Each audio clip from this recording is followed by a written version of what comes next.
الحمد للہ رب العالمین والصلاة والسلام علی خاتم النبیین اما بعد فاعوذ باللہ من الشیطان الرجیم بسم اللہ الرحمن الرحیم 6 مردوں کے واقعات، یہ مضمون غیبت کی تباہ کاریاں صفحہ 194 تا 210 سے لیا گیا ہے۔ دعائے عطار، یا اللہ کریم، جو کوئی 17 صفحات کا رسالہ 6 مردوں کے واقعات پڑھ یا سن لے، اسے رزق حلال کھانے اور بال بچوں کو بھی حلال کھلانے کی توفیق عطا فرما اور اس پر جہنم کی آگ حرام کر دے، آمین بجاہ النبی الامین صلی اللہ علیہ وآلہ وسلم۔ درود شریف کی فضیلت۔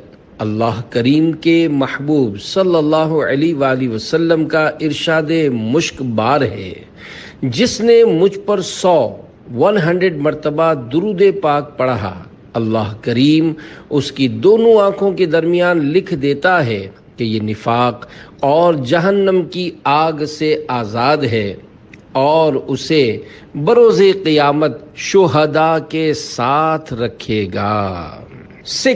6 مردوں کی سنسنی خیز حکایات۔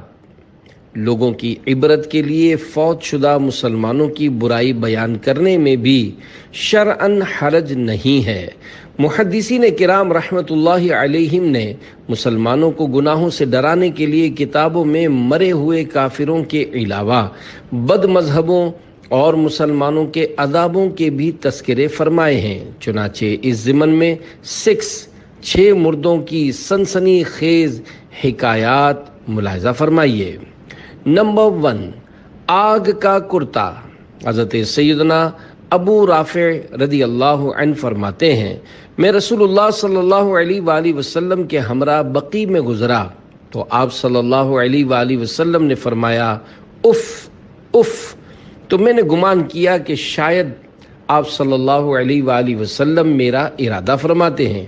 میں نے عرض کی، یا رسول اللہ صلی اللہ علیہ وآلہ وسلم، کیا مجھ سے کوئی غلطی ہوئی؟ فرمایا نہیں، بلکہ اس قبر والے شخص کو میں نے بنو فلاں کے پاس صدقہ وصول کرنے بھیجا تھا تو اس نے ایک چادر بطور خیانت بچا لی تھی، آخر ویسا ہی آگ کا کرتا اس کو پہنایا گیا۔ سرکار صلی اللہ علیہ وآلہ وسلم سے کچھ چھپا ہوا نہیں۔ اے عاشقان رسول، دیکھا آپ نے، درس عبرت دینے کے لیے اس حدیث پاک میں فوت شدہ شخص کے عذاب قبر کا ذکر کیا گیا ہے۔ اس روایت سے یہ بھی روز روشن کی طرح ظاہر ہوا کہ ہمارے مکی مدنی آقا صلی اللہ علیہ وآلہ وسلم اللہ پاک کی عطا سے علم غیب رکھتے ہیں، جبھی تو قبر میں ہونے والے عذاب کے ساتھ ساتھ سبب عذاب کی بھی ہاتھوں ہاتھ خبر ارشاد فرما دی۔ میرے آقا اعلی حضرت امام اہل سنت مولانا شاہ امام احمد رضا خان رحمۃ اللہ علیہ کا کتنا پیارا عقیدہ تھا، چنانچہ آپ رحمۃ اللہ علیہ کی حدائق بخشش شریف کا شعر سنیے اور ایمان تازہ کیجیے۔ سر عرش پر ہے تیری گزر، دل فرش پر ہے تیری نظر، ملکوت و ملک میں کوئی شے نہیں وہ جو تجھ پہ عیاں نہیں۔ یعنی یا رسول اللہ صلی اللہ علیہ وآلہ وسلم، اللہ رب العزت کی عنایت سے عرش آپ کی گزرگاہ ہے اور فرش زیر نگاہ ہے، الغرض ملائکہ ہوں یا عالم ارواح، کائنات میں کوئی چیز بھی ایسی نہیں جو آپ صلی اللہ علیہ وآلہ وسلم سے پوشیدہ ہو۔ صلو علی الحبیب صلی اللہ علی محمد۔ نمبر 2، بے دین کی گردن میں سانپ۔ حافظ ابو خلال نے کتاب کرامات الاولیاء میں اپنی سند سے روایت کی کہ مجھ سے عبداللہ بن ہاشم نے فرمایا، میں ایک میت کو نہلانے گیا، جب میں نے اس کے جسم سے کپڑا کھولا تو اس کی گردن پر سانپ لپٹے ہوئے تھے۔ میں نے ان سانپوں سے کہا کہ آپ کو اس پر مسلط کیا گیا ہے اور ہمیں اس کو غسل دینا ہے، اگر آپ اجازت دیں تو ہم اس کو غسل دے دیں۔ پھر آپ اپنی جگہ واپس آ جائیے۔ تو وہ سانپ ہٹ کر ایک کونے میں ہو گئے۔ جب ہم غسل میت سے فارغ ہوئے تو وہ اپنی جگہ واپس آ گئے۔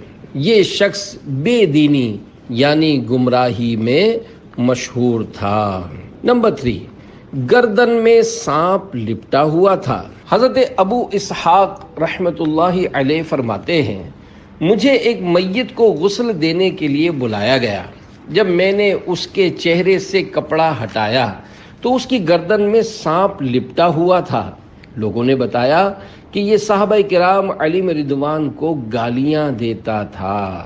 معاذ اللہ، صحابہ کے حق میں خدا سے ڈرو۔ اے عاشقان صحابہ و اہل بیت، معاذ اللہ، صحابہ کرام علیہ رضوان کو گالیاں دینا گناہ بہت سخت گناہ، قطعی حرام اور جہنم میں لے جانے والا کام ہے۔ عاشقان رسول کی دینی تحریک دعوت اسلامی کے مکتبۃ المدینہ کی کتاب سوانح کربلا 192 صفحہ 31 پر ہے۔ حضرت عبداللہ بن مغفل رضی اللہ عنہ سے مروی ہے کہ حضور صلی اللہ علیہ وآلہ وسلم نے فرمایا کہ میرے اصحاب کے حق میں خدا سے ڈرو، خدا کا خوف کرو، انہیں میرے بعد نشانہ نہ بناؤ۔ جس نے انہیں محبوب یعنی پیارا رکھا، میری محبت کی وجہ سے محبوب رکھا، اور جس نے ان سے بغض کیا وہ مجھ سے بغض رکھتا ہے، اس لیے اس نے ان سے بغض رکھا۔ جس نے انہیں ایذا دی اس نے مجھے ایذا دی، جس نے مجھے ایذا دی اس نے بے شک خدائے پاک کو ایذا دی، جس نے اللہ پاک کو ایذا دی قریب ہے کہ اللہ پاک اسے گرفتار کرے۔ صحابہ کرام علیہ رضوان کا نہایت ادب کیجیے۔ صدر الافاضل حضرت علامہ مولانا سید محمد نعیم الدین مراد آبادی رحمت اللہ علیہ فرماتے ہیں، مسلمان کو چاہیے کہ صحابہ کرام علیہ رضوان کا نہایت ادب رکھے اور دل میں ان کی عقیدت و محبت کو جگہ دے۔ ان کی محبت حضور صلی اللہ علیہ وآلہ وسلم کی محبت ہے، اور جو بد نصیب صحابہ علیہ رضوان کی شان میں بے ادبی کے ساتھ زبان کھولے وہ دشمن خدا و رسول صلی اللہ علیہ وآلہ وسلم ہے۔ مسلمان ایسے شخص کے پاس نہ بیٹھے۔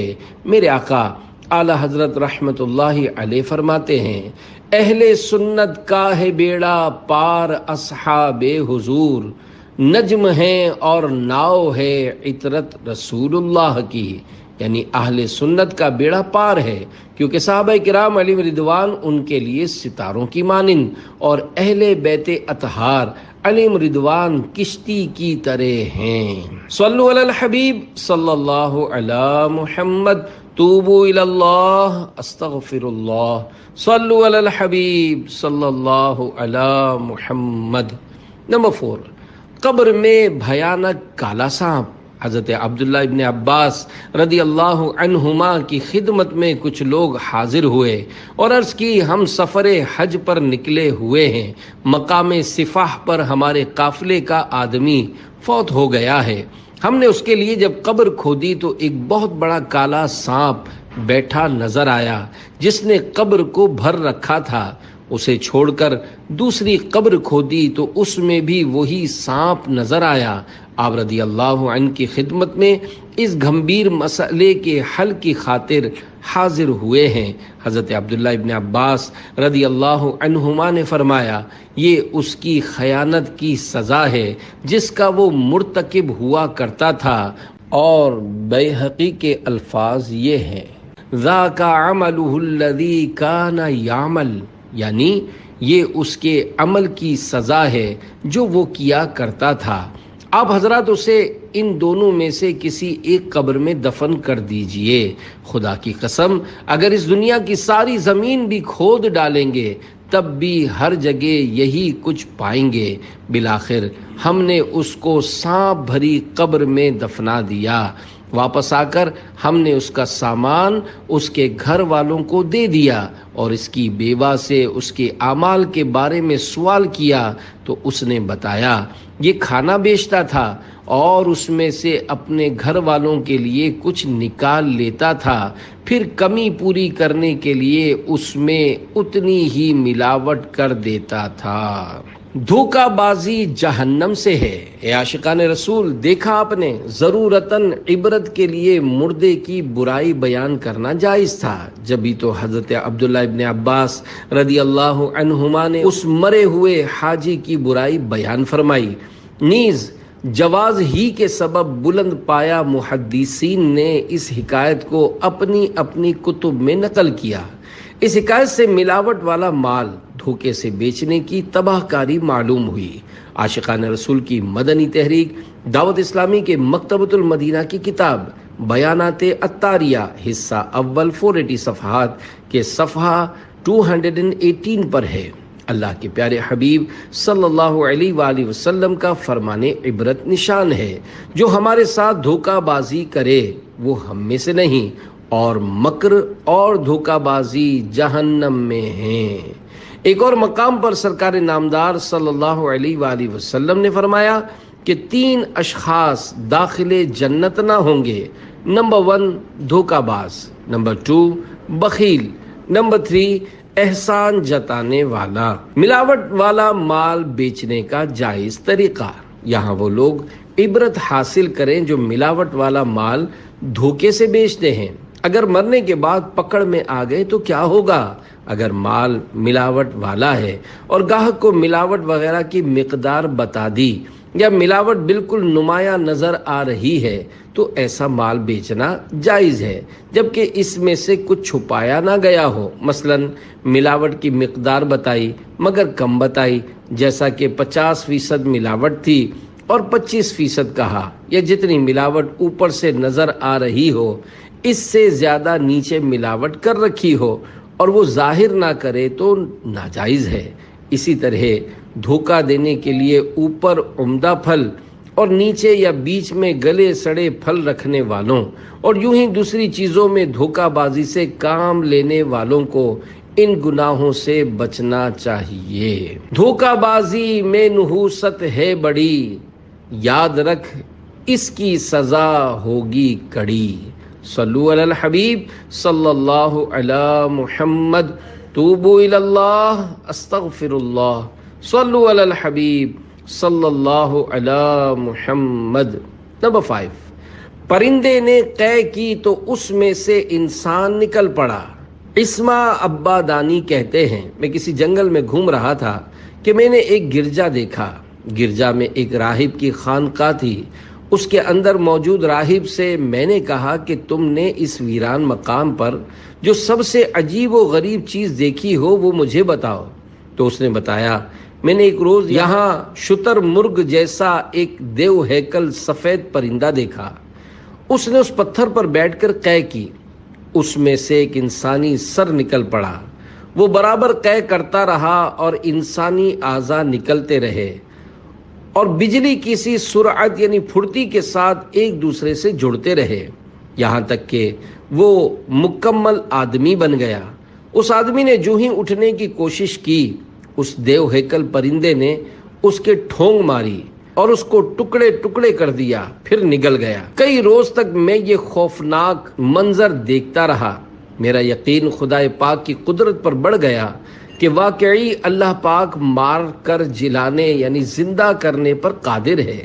ایک دن میں اس دیو ہیکل پرندے کی طرف متوجہ ہوا اور اس سے دریافت کیا کہ اے پرندے، میں تجھے اس ذات کی قسم دے کر کہتا ہوں جس نے تجھ کو پیدا کیا کہ اب کی بار جب وہ انسان مکمل ہو جائے تو اس کو باقی رہنے دینا تاکہ میں اس سے اس کا عمل معلوم کر سکوں۔ تو اس پرندے نے فصیح عربی میں کہا، میرے رب کے لیے ہی بادشاہت اور بقا ہے اور ہر چیز فانی ہے اور وہی باقی ہے۔ میں اس کا ایک فرشتہ ہوں اور اس شخص پر مسلط کیا گیا ہوں تاکہ اس کے گناہ کی سزا دیتا رہوں۔ جب قے میں وہ انسان نکلا تو میں نے اس سے پوچھا، اے اپنے نفس پر ظلم کرنے والے انسان، تو کون ہے اور تیرا قصہ کیا ہے؟ اس نے جواب دیا، میں حضرت مولا کائنات علی المرتضیٰ شیر خدا کرم اللہ تعالی وجہہ الکریم کا قاتل عبد الرحمن ابن ملجم ہوں۔ جب میں مر چکا تو اللہ پاک کے سامنے میری روح حاضر ہوئی، اس نے میرا نامہ اعمال مجھ کو دیا جس میں میری پیدائش سے لے کر حضرت علی رضی اللہ عنہ کو شہید کرنے تک کی ہر نیکی اور بدی لکھی ہوئی تھی۔ پھر اللہ پاک نے اس فرشتے کو حکم دیا کہ وہ قیامت تک مجھے عذاب دے۔ یہ کہہ کر وہ چپ ہو گیا اور دیو ہیکل پرندے نے اس پر ٹھونگے ماری اور اس کو نگل گیا اور چلا گیا۔ ابن ملجم نے مولا علی رضی اللہ عنہ کو کیوں شہید کیا؟ اے عاشقان صحابہ و اہل بیت، دیکھا آپ نے مولا علی شیر خدا رضی اللہ عنہ کے قاتل کا جو کہ خارجی بددین و گمراہ تھا کیسا دردناک انجام ہوا۔ وہ بدنصیب کیوں اتنا بڑا گناہ کرنے کے لیے آمادہ ہوا؟ اس سلسلے میں حضرت علامہ جلال الدین سیوطی شافعی رحمۃ اللہ علیہ نے مستدرک کے حوالے سے لکھا ہے کہ ابن ملجم ایک قطام نامی خارجیہ عورت کے عشق مجازی میں گرفتار ہو گیا تھا۔ اس نے شادی کے لیے مہر میں 3000 درہم اور حضرت مولا علی رضی اللہ عنہ کے قتل کا مطالبہ رکھا تھا۔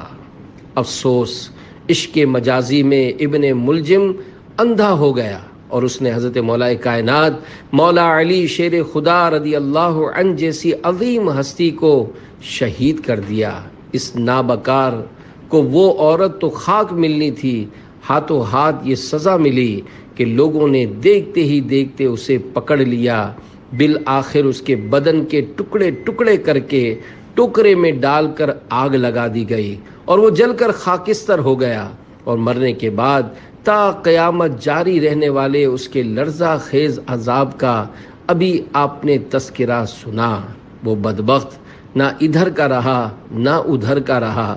حضرت سیدنا ابو دردہ رضی اللہ عنہ نے بالکل سچ فرمایا ہے کہ شہوت کی گھڑی بھر کے لیے پیروی طویل غم کا باعث بنتی ہے۔ صحابی کا قول یہیں تک ہے۔ قابیل بھی تو شہوت ہی کی وجہ سے حضرت سیدنا حابیل رحمت اللہ علیہ کو شہید کر کے برباد ہوا، اور برباد بھی کیسا ہوا کہ صرف سن کر ہی جھرجھری آ جائے۔ تو اس کی بھی حکایت ملاحظہ فرمائیے اور شہوت کی آفت سے رب العزت کی پناہ مانگیے۔ نمبر 6، حوض پر الٹا لٹکا ہوا آدمی۔ عبداللہ کہتے ہیں، ہم چند افراد سمندری سفر پر روانہ ہوئے۔ اتفاقاً چند روز تک اندھیرا چھایا رہا۔ جب روشنی ہوئی تو ایک بستی آ گئی۔ عبداللہ کہتے ہیں کہ میں پینے کے لیے پانی کی تلاش میں روانہ ہوا تو بستی کے دروازے بند تھے۔ میں نے بہت آوازیں دیں، کوئی جواب نہ آیا۔ اسی اثنا میں 2 شاہ سوار یعنی 2 گھوڑے سوار نمودار ہوئے۔ انہوں نے کہا، اے عبداللہ، اس گلی میں داخل ہو جاؤ تو تمہیں پانی کا ایک حوض ملے گا، اس میں سے پانی لے لینا اور وہاں کے منظر کو دیکھ کر خوفزدہ نہ ہونا۔ میں نے ان سے ان بند دروازوں کے بارے میں دریافت کیا جن میں ہوائیں چل رہی تھیں۔ انہوں نے بتایا، یہ وہ گھر ہیں جن میں مردوں کی روحیں رہتی ہیں۔ پھر میں حوض پر پہنچا تو میں نے دیکھا کہ ایک شخص پانی پر الٹا لٹکا ہوا ہے۔ وہ اپنے ہاتھ سے پانی لینا چاہتا ہے لیکن ناکام ہو جاتا ہے۔ مجھے دیکھ کر پکارنے لگا، اے عبداللہ، مجھے پانی پلاؤ۔ میں نے برتن لے کر ڈبویا تاکہ اسے پانی پلا سکوں، لیکن کسی نے میرا ہاتھ پکڑ لیا۔ میں نے اس لٹکے ہوئے آدمی سے کہا، اے بندہ خدا، تو نے دیکھ لیا کہ میں نے اپنی طرف سے کوشش کی کہ تجھے پانی پلاؤں، لیکن میرا ہاتھ پکڑا گیا۔ تو مجھے اپنا واقعہ بتا۔ اس نے کہا، میں حضرت آدم علیہ السلام کا لڑکا قابیل ہوں جس نے دنیا میں سب سے پہلا قتل کیا۔ قابیل کے سیاہ کارنامے۔ اے عاشقان رسول، قابیل شروع میں مسلمان تھا، بعد میں مرتد ہو گیا تھا۔ اسی نے دنیا کا سب سے پہلا قتل کیا۔ اسے دنیا میں یہ سزائیں ملی کہ قتل کرتے ہی اس کا گورا رنگ سیاہی میں تبدیل ہو گیا، دل ایک دم سخت ہو گیا، اپنی بہن اقلیمہ کو عدن کی طرف لے کر بھاگ گیا۔ حرام اولاد ہوئی۔ جب بڈھا ہو گیا تو اس کی اولاد اس کو پتھر مارتی تھی، یہاں تک اپنی اولاد کے پتھر ہی سے ہلاک ہو گیا۔ ہلاکت کے بعد ملنے والی سزا کا لرزہ خیز واقعہ آپ سن چکے۔ مفسر شہیر حکیم الامت حضرت مفتی احمد یار خان رحمۃ اللہ علیہ قابیل کے سیاہ کارنامے بیان کرتے ہوئے ارشاد فرماتے ہیں، حضرت آدم علیہ السلام کا حکم نہ ماننا، ناجائز نکاح کا ارادہ کرنا، حابیل کے قتل کا ارادہ کرنا، حابیل کے قتل کے بعد مرتد ہو جانا، گانا بجانا، باجے تاشے ایجاد کرنا۔ مزید فرماتے ہیں، مرتد و بے دین کو نبی زادہ ہونا بالکل ہی بیکار ہے۔ پیغمبر زادگی صرف ایمان کے ساتھ مفید ہے۔ دیکھو، قابیل نبی زادہ تھا مگر ہلاک ہو گیا۔ تیری رحمتوں ہی سے ایمان ملا ہے، نہ ہو اب یہ مجھ سے جدا یا الہی۔ مسلمان ہے عطار تیری عطا سے، ہو ایمان پر خاتمہ یا الہی۔ درس میں شرکت میری اصلاح کا سبب بن گئی۔ ایمان کی حفاظت کا جذبہ پانے، غیبت کرنے سننے کی خصلت مٹانے، نمازوں اور سنتوں کی عادت بنانے کے لیے دعوت اسلامی کے مدنی ماحول سے ہر دم وابستہ رہیے۔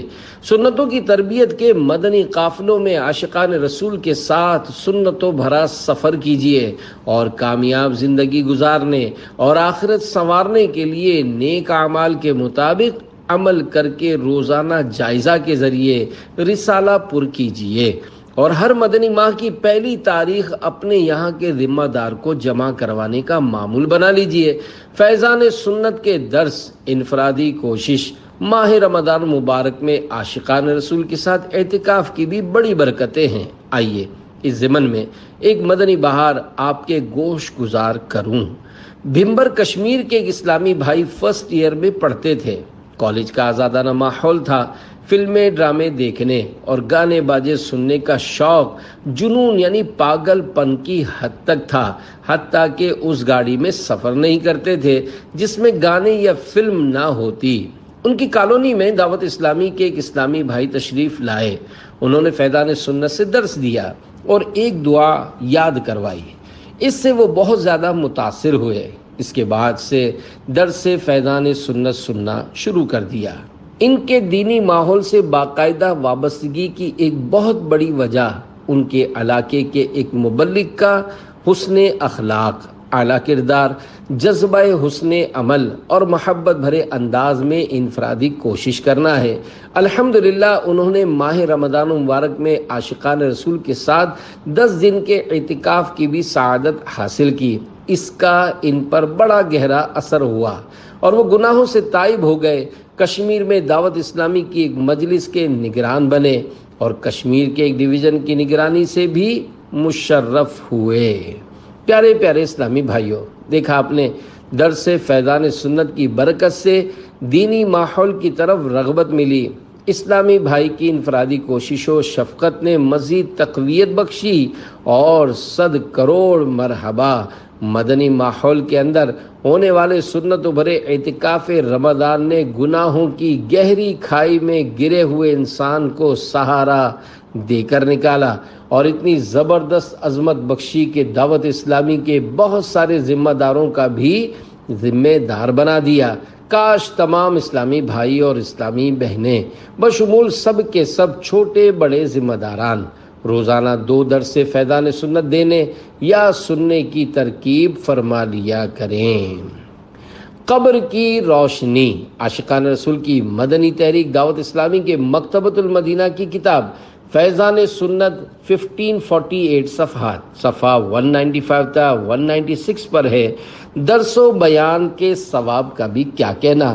حضرت علامہ جلال الدین سیوطی شافعی رحمۃ اللہ علیہ شرح الصدور میں نقل کرتے ہیں، اللہ کریم نے حضرت موسیٰ کلیم اللہ علیہ السلام کی طرف وحی فرمائی، بھلائی کی باتیں خود بھی سیکھو اور دوسروں کو بھی سکھاؤ۔ میں بھلائی سیکھنے اور سکھانے والوں کی قبروں کو روشن فرماؤں گا تاکہ ان کو کسی قسم کی وحشت نہ ہو۔ قبریں جگمگا رہی ہوں گی۔ اس روایت سے نیکی کی بات سیکھنے سکھانے کا اجر و ثواب معلوم ہوا۔ انشاءاللہ سیکھنے سکھانے کی نیت سے سنت و بھرا بیان کرنے یا درس دینے اور سننے والوں کے تو وارے ہی نیارے ہو جائیں گے۔ انشاءاللہ ان کی قبریں اندر سے جگمگ جگمگ کر رہی ہوں گی اور انہیں کسی قسم کا خوف محسوس نہیں ہوگا۔ اچھی نیتوں کے ساتھ انفرادی کوشش کرتے ہوئے نیکی کی دعوت دینے والوں، مدنی قافلے میں سفر اور جائزہ کر کے نیک اعمال کا رسالہ روزانہ پر کرنے کی ترغیب دلانے والوں اور سنت و بھرے اجتماع کی دعوت پیش کرنے والوں، نیز بنیت ثواب مبلغین کی نیکی کی دعوت کو سننے والوں کی قبور بھی انشاءاللہ حضور مفیض النور صلی اللہ علیہ وآلہ وسلم کے نور کے صدقے نور علی نور ہوں گی۔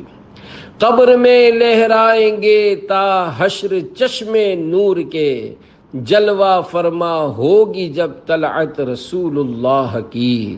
صلو علی الحبیب صلی اللہ علی محمد، توبوا الی اللہ استغفر اللہ، صلو علی الحبیب صلی اللہ علی محمد۔ دعوت میں غیبت کی حکایت۔ حضرت سیدنا ابراہیم بن ادھم رحمۃ اللہ علیہ کہیں کھانے کی دعوت پر تشریف لے گئے۔ لوگوں نے آپس میں کہا کہ فلاں شخص ابھی تک نہیں آیا۔ ایک شخص بولا وہ موٹا تو بڑا سست ہے۔ اس پر حضرت سیدنا ابراہیم بن ادھم رحمۃ اللہ علیہ اپنے آپ کو ملامت کرتے ہوئے فرمانے لگے، افسوس میرے پیٹ کی وجہ سے مجھ پر یہ آفت آئی ہے کہ میں ایک ایسی مجلس یعنی بیٹھک میں پہنچ گیا جہاں ایک مسلمان کی غیبت ہو رہی ہے۔ یہ کہہ کر وہاں سے واپس تشریف لے گئے اور اس صدمے سے 3 اور روایت دیگر 7 دن تک کھانا نہ کھایا۔ غیبت کرنا گناہ کبیرہ ہے کہ 19 حروف کی نسبت سے کسی کو سست وغیرہ کہنے کے متعلق 19 مثالیں۔ اے عاشقان اولیاء، دیکھا آپ نے اللہ پاک کے نیک بندے مسلمانوں کی آبرو ریزی بالکل برداشت نہیں کرتے اور ایسی بیٹھکوں اور دعوتوں کو بھی ترک کر دیتے ہیں جہاں مسلمانوں کی غیبتوں کا سلسلہ ہو۔ کیا کبھی ہم بھی کسی غیبتوں بھری دعوت یا بیٹھک سے واک آؤٹ یعنی اٹھ کھڑے ہوئے؟ ہاں، وہاں سے اٹھ کر چل دینے سے پہلے اپنی بات کا وزن دیکھنا ہوگا۔ یعنی اگر یہ ظن غالب ہو کہ سمجھانے سے غیبت کرنے والے توبہ کر لیں گے تب تو انہیں غیبت سے باز رکھنا آپ پر واجب ہو جائے گا، اور اگر ایسی صورت نہیں تو جس طرح ممکن ہو غیبت سننے سے بچیے، اور اگر فتنہ و فساد کا خوف نہ ہو تو وہاں سے اٹھ کر چل دیجئے۔ چونکہ غیبت کی جائز صورتیں بھی موجود ہیں، لہذا سمجھانے اور اٹھ کر جانے والے کے پاس اتنا علم ہونا ضروری ہے جس سے وہ یہ طے کر سکے کہ واقعی گناہوں بھری غیبت ہو رہی ہے۔ اس حکایت سے معلوم ہوا کہ پیٹھ پیچھے کسی کو موٹا اور سست کہنا بھی غیبت میں داخل ہے۔ موٹا اور سست دونوں الگ الگ الفاظ ہیں، یعنی اگر کسی بھاری بھرکم آدمی کو پیچھے سے بلا اجازت شرعی موٹا کہا تب بھی غیبت ہے، اسی طرح بلا اجازت شرعی پیچھے سے کسی کو سست، کاہل، ناکارہ، ڈھیلا، کامچور، نکما، نکھٹو، گوار، جاہل، ان پڑھ، کم عقل، احمق، بے وقوف، نادان، پگلا، باولا، پاگل، دیر سے سمجھنے والا، موٹی عقل والا وغیرہ کہنا بھی غیبت ہے۔ میرے سر یہ عصیاں کا بار آہ مولا، بڑھا جاتا ہے دم بدم یا الہی۔ زمیں بوجھ سے میرے پھٹتی نہیں ہے، یہ تیرا ہی تو ہے کرم یا الہی۔ صلو علی الحبیب صلی اللہ علی محمد، توبوا الی اللہ استغفر اللہ، صلو علی الحبیب صلی اللہ علی محمد۔ دونوں جہاں کی ذلت میرے آقا اعلیٰ حضرت مولانا شاہ امام احمد رضا خان رحمۃ اللہ علیہ فتاوی رضویہ شریف جلد 24 صفحہ 347 پر فرماتے ہیں، جو مظلوم کی داد رسی پر قادر ہو اور نہ کرے تو اس کے لیے ذلت کا عذاب ہے۔ حدیث میں ہے کہ رسول اللہ صلی اللہ علیہ وآلہ وسلم فرماتے ہیں، جس شخص کے سامنے اس کے مسلمان بھائی کی غیبت کی جائے اور یہ اس کی مدد پر قادر ہو اور نہ کرے، اللہ پاک اسے دنیا و آخرت میں پکڑے گا۔ مزید اسی جلد کے صفحہ 426 تا 427 پر لکھتے ہیں، نبی کریم صلی اللہ علیہ وآلہ وسلم نے فرمایا، جس شخص کے سامنے کسی مسلمان کی بے عزتی کی جائے اور وہ طاقت کے باوجود اس کی امداد نہ کرے تو قیامت کے دن اللہ پاک اسے لوگوں کے سامنے ذلیل و رسوا کرے گا۔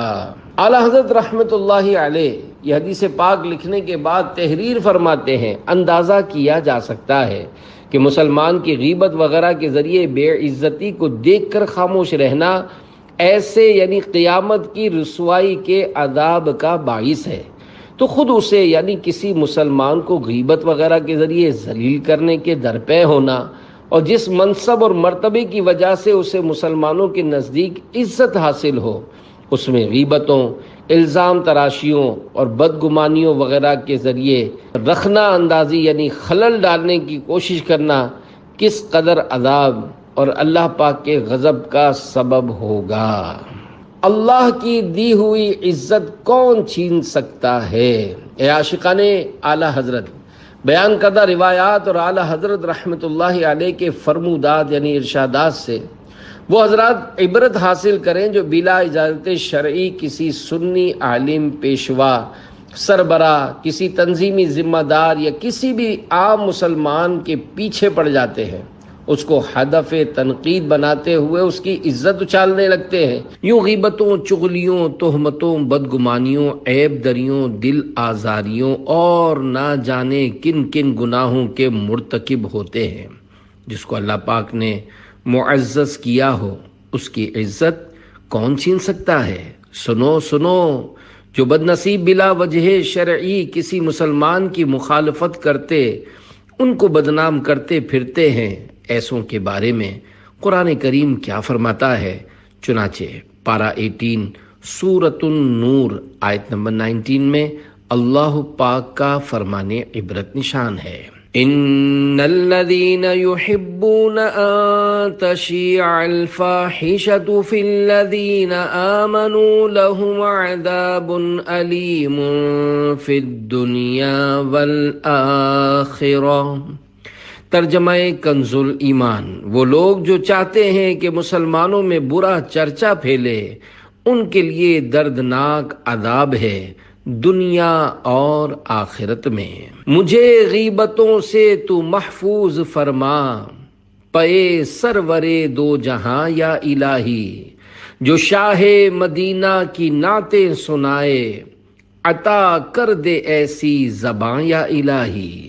صلو علی الحبیب صلی اللہ علی محمد، توبو الی اللہ استغفر اللہ، صلو علی الحبیب صلی اللہ علی محمد۔ آقا صلی اللہ علیہ وآلہ وسلم نے خواب میں فرمایا، غیبت کرنے سننے کی عادت نکالنے، نمازوں اور سنتوں پر عمل کی عادت ڈالنے کے لیے دعوت اسلامی کے دینی ماحول سے ہر دم وابستہ رہی ہے۔ سنتوں کی تربیت کے لیے مدنی قافلوں میں عاشقان رسول کے ساتھ سنتوں بھرا سفر کیجیے اور کامیاب زندگی گزارنے اور آخرت سنوارنے کے نیک اعمال کے مطابق عمل کر کے روزانہ جائزے کے ذریعے رسالہ پر کیجیے اور ہر ماہ کی پہلی تاریخ کو اپنے ذمہ دار کو جمع کروانے کا معمول بنا لیجیے۔ آئیے مسجد بھرو اجتماع کی ایک انوکھی مدنی بہار سنتے ہیں۔ چنانچہ الحمدللہ 10 ستمبر 2004 بروز جمعۃ المبارک تحصیل ٹھری میروا سے متصل گوٹ حاجی الیاس خاص خیلی پاکستان کی جیلانی مسجد میں بعد نماز عشاء مسجد بھرو اجتماع ہوا۔ مبلغ دعوت اسلامی نے سنت و بھرا بیان فرمایا اور عاشقان رسول کی دینی تحریک دعوت اسلامی کے بین الاقوامی اجتماع ستمبر 2004 میں شرکت اور ہاتھوں ہاتھ مدنی قافلے میں سفر کی بھرپور ترغیب دلائی۔ الحمدللہ 7 اسلامی بھائی 12 دن کے مدنی قافلے کے لیے ہاتھوں ہاتھ تیار ہو گئے۔ اسی رات اسی گاؤں کے خوش نصیب اسلامی بھائی جو کہ درود شریف پڑھتے پڑھتے سوئے تھے، ان کو سرکار رسالت مآب صلی اللہ علیہ وآلہ وسلم کی خواب میں زیارت ہوئی۔ مدینے والے مصطفیٰ صلی اللہ علیہ وآلہ وسلم نے سلام ارشاد فرمانے کے بعد خود ہی اپنا تعارف بھی کروایا کہ میں محمد صلی اللہ علیہ وآلہ وسلم ہوں، اور جو کچھ ارشاد فرمایا اس میں یہ بھی تھا، تمہارے گاؤں پر خصوصی کرم ہو گیا ہے۔ مزید ارشاد فرمایا، جو چہرے پر داڑھی سجائے اس کی مجھ سے محبت ہے، اور جو داڑھی مڈائے اس کی مجھ سے محبت نہیں، اور تو روز تہجد کی نیت کرتا ہے مگر سستی کر جاتا ہے، اٹھ اور تہجد ادا کر۔ جب بھرے مجمع میں اس اسلامی بھائی نے قسم کھا کر اپنا خواب سنایا تو سن کر کئی اسلامی بھائیوں نے چہرے پر داڑھی سجانے اور مدنی قافلے میں سفر پر جانے کی نیتیں کیں۔ گوٹھ میں، گاؤں میں، دھوپ میں، چھاؤں میں، سب سے کہتے رہیں قافلے میں چلو، جنگلوں کوہ میں، کوہ کی کھو میں، دین کے ڈنکے بجیں قافلے میں چلو۔ صلو علی الحبیب صلی اللہ علی محمد۔ مسجد بھرو اجتماع مرحبا، اے عاشقان رسول سبحان اللہ۔ مسجد بھرو اجتماع کی برکتوں کی بھی کیا بات ہے۔ بعض اوقات سیاسی طور پر جیل بھرو تحریک چلائی جاتی ہے۔ دعوت اسلامی چونکہ سنتوں بھری عاشقان رسول کی دینی تحریک ہے، یہ مسجد بھرو کے عزائم رکھتی ہے، یہ مسجد بھرو کے عزائم رکھتی ہے اور چاہتی ہے کہ بس کسی طرح بھی امت کا بچہ بچہ نمازی بن جائے۔ اس مدنی بہار کا اہم حصہ خواب میں محبوب رب العزت صلی اللہ علیہ وآلہ وسلم کی زیارت، اور یہ پیغام رسالت ہے، جو چہرے پر داڑھی سجائے اس کی مجھ سے محبت ہے، اور جو داڑھی مڈائے اس کی مجھ سے محبت نہیں۔ خواب کی اس بات کی تائید اس حدیث پاک سے ہوتی ہے جس میں یہ فرمان مصطفیٰ صلی اللہ علیہ وآلہ وسلم ہے، جو میری سنت اختیار کرے وہ میرا، اور جو میری سنت سے منہ پھیر لے وہ میرا نہیں۔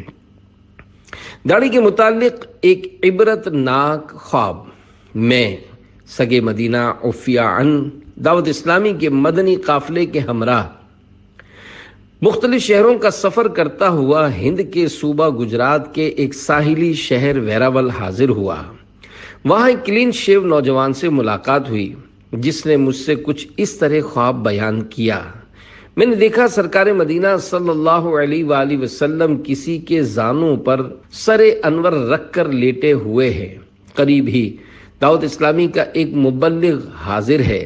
سرکار مدینہ صلی اللہ علیہ وآلہ وسلم اس مبلغ دعوت اسلامی سے فرمانے لگے، الفاظ یاد نہیں، مضمون کچھ اس طرح تھا، میرے امتی داڑھی منڈواتے ہیں، اس سے میرے سینے میں درد ہوتا ہے۔